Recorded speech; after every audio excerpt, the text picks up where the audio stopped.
పాపం అవి తినడానికి ఏమీ లేవు. పక్కన పిల్లలు తింటా ఉంటే అడుగుతా ఉన్నాడు. సరే అని చెప్పి నేను యూట్యూబ్‌లో కొన్ని షార్ట్స్ చూసి ఇదైతే చేస్తున్నాను. ఇంతకీ ఏంటిది ఇదనేది గెస్ చేయండి చూద్దాం. మాక్సిమం అందరికీ తెలుసు. ఇది చాలామంది చేసేదే. పెద్ద గొప్పేం కాదులెండి. ఇది చాలా ఈజీగా ఉంది. సరే ఒకసారి నేను ట్రై చేద్దాము స్నాక్ ఐటెమ్ అని చెప్పి కొంచెం అంటే చేసుకుంటున్నా.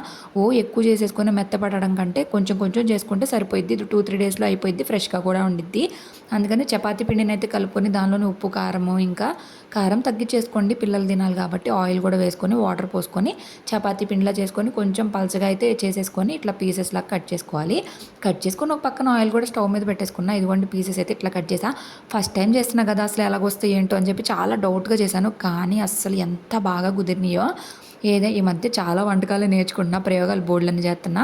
హవిక్ పాపం నోరు కాలుతుందంట. అమ్మ కాలుతుంది అన్నాడు కానీ నచ్చిందంట.